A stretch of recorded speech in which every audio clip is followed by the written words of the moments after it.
Yeah, all right. So we'll look around and inshallah. Yeah, okay, no problem. Okay, yeah. Okay, I will, inshallah. Yeah, myself.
All right, let me go. If you guys hear me all right.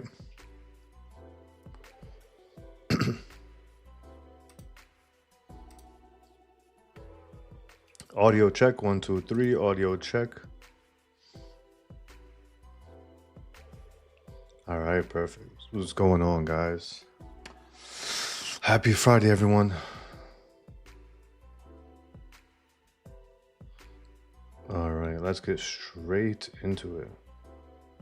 I'm gonna break down, the trades from yesterday and then from today on dollar, yen, and euro.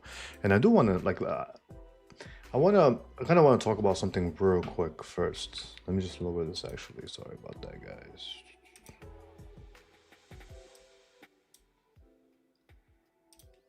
All right, yeah. I'm just gonna want to talk about something real quick. Let's actually see indices.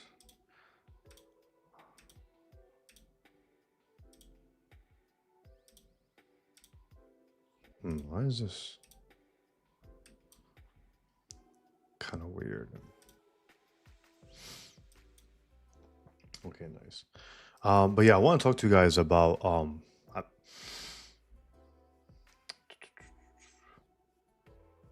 yeah, my bad. I just okay. All right, cool. And by the way, I do think that euro is still going to continue higher as well. This was actually a nice little long in here, but I kind of missed it during. I slept in after like staying up pretty much during the Asia session. But let's talk about dollar yen and let's talk about the euro. And I do think that the euro actually does head back up into 1.1840s, but I'm going to wait for the daily closure because I even talked about this on one of the streams that I want us to have a strong reaction here. And once we have that reaction, right? This is the thing. I always preach that you kind of want to see a confirmation from this area, right, on the daily basis. However, if you understand, this is the power of understanding your daily and your weekly profiles, because this is exactly how I was able to time the low. Like literally at this point, I said this is probably going to go to 1.1820s. The low is in, and then once we inverted this fair value gap, that right there could have been like your entry model if you were awake during the London session, even going into the New York Open. We respected it, respected it, respected it, and then boom, off to the races on the news event. And I want like the whole point is just showing you guys, man, like everyone always says trading is has to be this convolute, like it's very difficult. It's this thing that, oh my god, no one can do, and that's just putting a bad mindset in my personal opinion. Like if you look at trading, it's really not difficult. It's only difficult when it comes to executing, and it's only difficult when it comes to executing because traders are impatient. Every single psychological issue comes because of impatience. But once you actually learn how to trade, and you guys are seeing it, like it's not like, okay, maybe we're right one time, we're right another time, we're wrong another time, and like it's back and forth. You guys are seeing crazy consistency.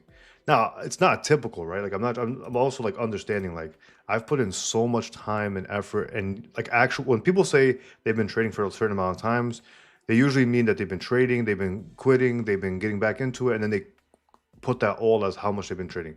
I've been going hard at this for 8 years. I've bought multiple different courses. I've learned from multiple different people in order to put everything together to like what you guys see of how I'm able to show you guys in real time all these setups. Talk about price action, tell you, not even just tell you where the price is going to go, but even when it's going to go during Asia session, during the overnight session. And again, it's because when you put in so much time and effort, you're able to, well, two things. Number one, you need the proper information. I do think that's the most important part. And that's why it just sickens me when I see some of the stuff that I see online. It really bothers me because I was in that situation at one point as well, where I just didn't know, like, who to trust. And mind you, back then, there wasn't that many mentors, bro. Like, when I first started, there was a couple. And the thing is this, some of the mentors that I probably purchased from weren't legit, but, like, I still learned something from them. But at the end of the day, like, nowadays, it's just information overload. And I see people showing everyone the 1 minute time frame scalps, SMT on the 30 second. Like, I see some of this wild stuff, and it's just unfortunate. It really is. But yeah, but this is why I show you guys what's possible. Like, it's really, you can get this good. Like, and I'm not anything special. I genuinely just put in so much time, and I've been blessed to have good mentors and people that have been teaching me things that actually work. That's the biggest thing, right? But this will be interesting to see if we kind of rip up in here. I do think we're going to continue higher, but let's go over the breakdown on why I was bullish on this. Number one, I said from the start of the week, I want us to see come down into this high, and then as long as we don't close below 1.1725, I was going to remain bullish. Now the problem is this: you can remain bullish, but the market is not going to give you any setup until like maybe at the end of the week, or maybe even going into the new week, right? However, once the market hits key levels, this is when we can start watching with understanding of the daily profiles and weekly profiles. Now, number one, we have a key higher time frame level, which is this daily high. The market comes into that area, and then we sweep all the liquidity, all these like the intra-week lows in here. So when I see this in the overnight session, and let me just put this on so we can see it like Monday, Tuesday, Wednesday. When I see this during the Asia session, Asia kill zone, and I see a 1 hour EBP, that's when I'm like, okay, well, this is Friday. We are in a profile where the market's been consolidating all week. There's a very good likelihood that the market is going to respect this daily level, because remember, the daily overall is still bullish, right? From this swing low to this swing high, we just had a retracement, and now we're at a key level. So when I'm coupling this up with the reality that we're at the end of the week, and the end of the week is going to typically have some sort of reversal, especially when we've been consolidating all week. This, to me, I already had a feeling this was going to be some sort of run on stops because we had the 1 hour EBP closure. Now, I just wanted to see, obviously, this get inverted, but even from that 1 hour EBP, look at that. Beautiful inversion. Market comes back down. We tap into it a few times. To be honest, this is where most traders right here is when they lose faith in the bias. Like when the market is looking like this. And I preach to you guys all the time. If I have a bias, I'm going to stick with it no matter what. Because someone might have saw this, ooh, but we just took out the Asia range. Market's rejecting a few times above the Asia range. And they start to overthink it. When you are with the higher time frame narrative, like the daily time frame, and like that like you're in good hands. Don't worry about something minor like this, especially when the market is still holding bullish structure. Because look at the swing low to swing high. We broke above, we created this inversion in here, and when you draw the fib, we are still above the 50%. So there's no reason to get nervous during something like this. And then obviously during the news event, boom, off, we just absolutely rip going into 1.1820s. And I said, like, I also think we're still going to head higher. Now the beautiful thing about this, right, because I talked about it as well, I always said, like, you don't have to look for this move. Like, how the daily time frame right here, I usually talk about, like, you don't have to be a buyer of that wick. Like, how the market forms a low before heading up into potentially this fair value gap. Well, I just showed you guys how you can actually do that as well. If you understand daily profiles, you can time this exact low. And imagine, this is where it gets real fun. Imagine you can get an entry around here, and you have a target up there, and your entry and stop loss is based on the M15, even an hourly time frame. How powerful is that going to be? Now you can't. Now again, I'm not gonna be able to time the low every single time, but there's gonna be situations like last night where, like, you understand, like, hey, this might be the low for this move all the way back up to this area 1.1870s. If this, mind you, like if this was like, let's just say not Friday, and this was, let's just say Tuesday or Wednesday or whatever the case may be, I would have held, I would have, number one, I would have stayed up longer. I would have stayed up overnight just to try to catch this retracement entry. But then I would have also held it for here, right? Because imagine this. Imagine you know that the low's here. Forget the fact that maybe you took like this 1 hour EBP, right? Forget that fact. Let's just assume that you want to wait for this inversion first before you take it. Then you can get this impulse push up. You buy somewhere in here, maybe like you see this fair value gap, maybe you just buy there. Stop loss is going to be like somewhere around here. Just a few. You want to give it some room when you have this type of inversion. And then you have that target, which is that daily fair value gap, which is all the way up here. Look at that. On an hourly time frame, you can get a 7R. And this is what I mean when you want to optimize and when you put multiple things together. Because when you put multiple things together, you get these really big moves. Now, I'll be honest, I still think we're going to head up in here. Now, does that happen today? Because it's already 10:44. We'll kind of have to wait and see. But I do want to look at this area as near-term objectives off this fair value gap. But we'll see. But I do think the way that the daily is closing right now, we are looking extra smooth to come up into here. I think like my focus is for next week is going to be on the euro, because I do think we're going to have a very nice move to that 1.1875s. And again, if you're trading futures, that's going to be 6E. So if you put 6E on the future side, that's euro futures. It should be pretty much the same. Yep. This fair value gap here, and then you'd have to calculate in terms of ticks how much it would be per contract, you know. But this is why again I have CFD prop firms and I have futures prop firms, because to me it's like there's no need to. I just like to trade because I don't know what it is about the euro futures. It just looks weird. Maybe because of there's less volume, but yeah, when I look at euro, this looks much more like nice. You know, the candles look nicer. But yeah, let me go through the chat. Yeah, I appreciate it, man. Thank you guys for the support. My bias, my model, but trade is missing. But it's not too much. Not sure what you're saying, brother. Yeah, man. And the thing is this, it's not like the thing is this, guys, I am just looking for good quality trades. Like, it's really not that difficult. This is all this is just a retest. Like, you know what I mean? Like, it's really that it's like, it's crazy, but it seems like, wow, like, what is this guy doing, bro? Like, I'll be the first to tell you, it's just basic market structure and just basic market structure and understanding of intraday profiles and weekly profiles. That's all I'm doing. Now, I do have, like, obviously a deep understanding of a lot of this stuff, which I can't sometimes, like, put into from, like, just years of experience, but even understanding certain trading models. Like, if I have a 1 hour ABP during the Asia session like this, and the market is in consolidation, what do we know about consolidation? Consolidation, typically the market is going to take out liquidity at range lows, and we're going to take out liquidity at range highs, and we're going to kind of go back and forth. Now, the only reason why I thought we were going to at least go back up into 1.1820s and possibly even further is because the daily structure is still bullish, right? And let's see how the weekly candle is closing. So, and the weekly, again, the weekly is also still bullish. When we have the swing low to swing high, we're below the 50%. We came into this order block in here. So now we have such a strong level, this could possibly easily push up into this fair value gap. Now, do we go all the way back up into this high? Maybe. But like for me, I'm a day trader. So if I just look for this closes as an EBP, guess what? Pretty streamlined move to there. And if we like calculate how many pips that is, this is 60 pips, you know? It's a very solid move.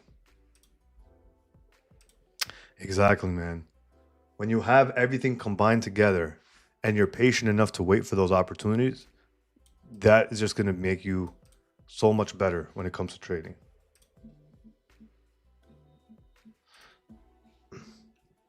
All right, this is a good question. How many hours are you on the chart? Because I'm struggling to trade with full-time job. Hours are different every week, so it's just hard to keep a routine like this. I'll be honest, man, it really is. I'm like, I have a friend, me and her talk about this all the time. It is, I don't care what anyone tells you online. It is very difficult. It is very, very difficult to trade with a full-time job. Like, that's just the reality. Um, and the reason being is like when you have a full time job, it's all about bandwidth, right? Like mental bandwidth. Like even for myself, I remember in September when I came back after I was in the Middle East for like about a month. I remember coming back and I had so much stuff on my plate that I had to get done. And I just even then I struggled to like finding trading to be able to trade in real time. My only thing is this, man. Try to like for someone who has a job and works full time, it really well number one depends on the type of job you have, but number two, you're gonna have to focus on like higher time frame for sure. Like you cannot be a scalper, so you have to adopt your trading strategy to that. So you'll have to kind of be like a short-term swing trader where you might hold a position for a day or two, and maybe you're like looking only at daily candles, weekly candles, 4 hour candles. Kind of honestly, they're very similar to what we're kind of doing, you know. But the thing is, you might not be able to optimize your entry because you might have to just place limit orders, right? Again, I don't know like the extent of your job of how often you can use your phone, but yeah.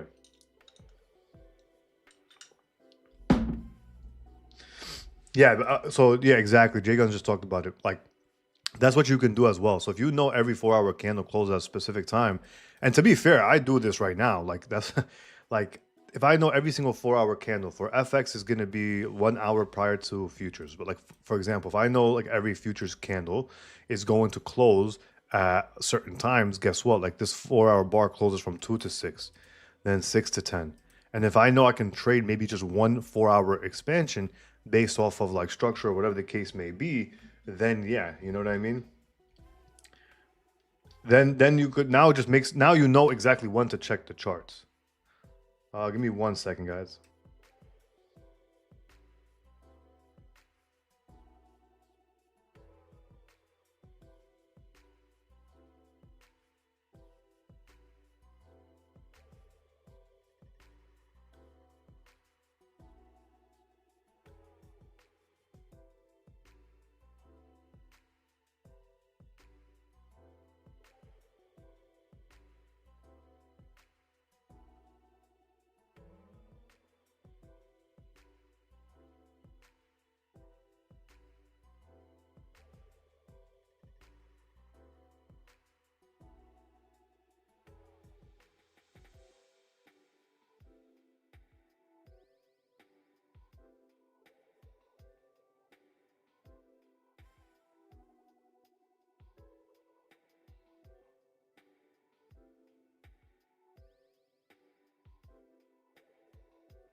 All right, yeah, my bad, guys. Just had to take a phone call real quick, but yeah.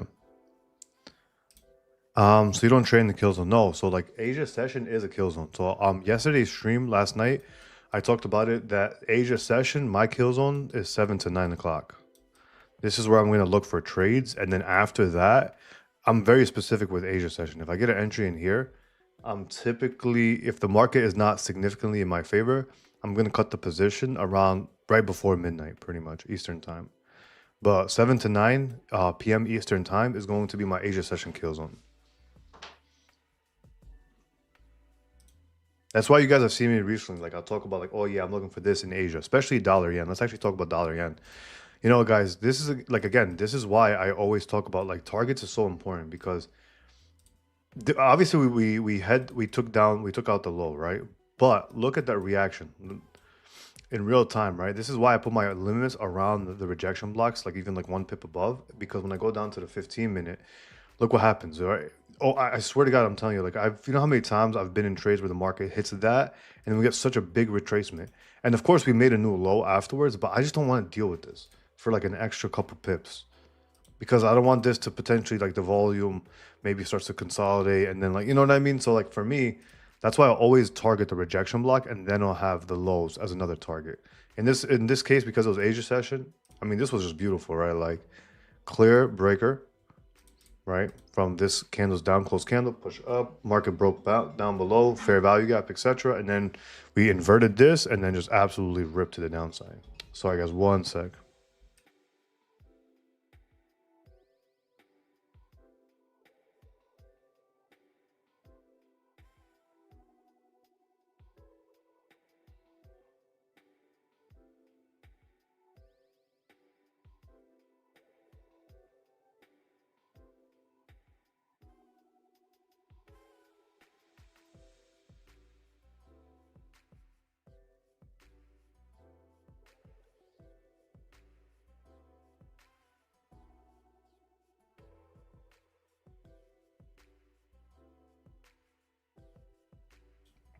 But yeah, guys. Um, but yeah, that's why I always use rejection blocks as my targets because I don't want to deal with that pullback. I'm gonna go through some few questions last towards the end, but I gotta go because I have to take care of some stuff. Um, yeah, so I talked about it even yesterday on last night. Something like this, I said like you could just take an entry like right here, put a wider stop loss, and then look for the confirmation below here. The thing is this, when we were inverting this, let me show you the 1 hourly fair value gap. I always go down to the 15-minute to see if I can see something before this candle closure in here. So when I went down to the 15-minute, we've already kind of like, we didn't invert it completely, but we had a big drop lower and then we had this retest. If you go to the 5-minute, you'll see that there was a fair value gap right there. And that was pretty much my entry. So once we start to have like displacement lower, the 1 hour candle didn't close, so it's premature, but I'm like, all right, it's fine. I'll just take the entry. Stop loss was like a little bit above here. And then, yeah. And then my target was right at that rejection block. Beautiful. Quick trade. So typically when you have the 1 hour, you want to go down to the 15 and 5-minute to see if you can get an entry. Now, even if you miss this, right? Guess what? The market inverted right here on the 5-minute. Let me see if the 15-minute. Yeah, so theoretically speaking, when the market looks like this, right? This 15-minute candle, you still could like look to enter. Most people think it's over, but it's like you could enter on the next candle on any retracement and then you put a stop loss above the recent swing high. The recent swing high would be above here, right? So look at the next candle. Next candle, a little bit of a move up, nothing super crazy, but then yeah, it comes all the way down into here. Think of like this as like a potential roadblock. Once you get past the roadblock, your pathway to your objective is just there.